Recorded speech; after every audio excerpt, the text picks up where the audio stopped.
Good day, friends. It is me, HLModTech, and I am back with another cool Tinkercad project. Today, my friends, it's going to be a challenge, so let's get cracking. Alright, friends, so this is the TinkerBug I've been playing with. Tons of fun. There are videos you can look up above for how to create this and how to mod it to have cool text like I have here, including the text that goes along the back. Now, the challenge I would like to give you is, now that you see this technique, can you take the technique and turn it into something awesome like a crocodile? I've backed out, and this is the original bug project. Real quickly, I'm going to move these away so that we can look at them.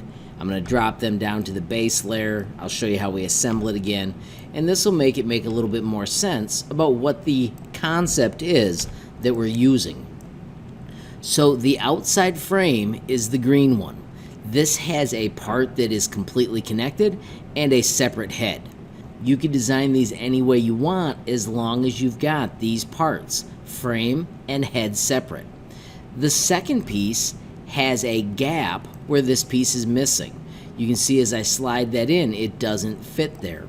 We also used a technique called drop to drop these to the next layer. That makes it super simple. And then the last piece was to align these. I'm going to click on the green one and make it the master, and we just had to go to the back edge and we had to go to the other edge. We keep the height separate because we want them to layer. So you can see frame is here, gap is missing. So now we bring in the third piece. So we went different colors to help it make more sense. Work plane on top, hit the letter D and it drops to the right height.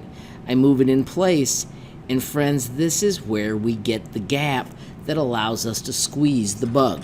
Here's the one I built. You can see when I squeeze down, this neck piece that we're drawing right here is not connected. That's the whole technique. And it's that easy. Once you've got your first 3 layers, I'm going to add the next layer. Remember, we go with the pink layer in the middle. I'm going to click on that, hit D for drop, and I'm going to just get it close. I'm going to set the work plane on top, and then I'm going to drop the last piece of bug up to that spot. When I've got all those bugs selected, I can then grab my entire bug project and do a line. And remember, we want it to the back edge and we want it to the bottom edge.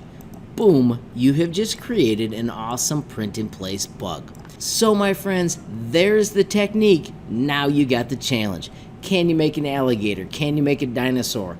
What other cool thing can you make? Maybe just make your own chip clip, but see if you can make something incredible using this technique. Friends, if you do make something awesome, please take time to share it with me. You can find me at HLModTech on Facebook, Instagram, and Gmail. You can also find me at HLTinkerCad on Twitter. Also, friends, you can visit HLModTech.com. You can peruse all the cool offerings I have about Tinkercad and everything else. You can also hit the messaging app and reach out to me almost instantly. And of course, friends, lastly, if you enjoyed the video, please give it a like. If you got a question, comment, or a suggestion, add it down below. If you haven't subscribed yet, what are you waiting for? Smash that subscribe button. And last but not least, hit that notification bell if you want to be the first to know when there's a brand new video from me, HLModTech.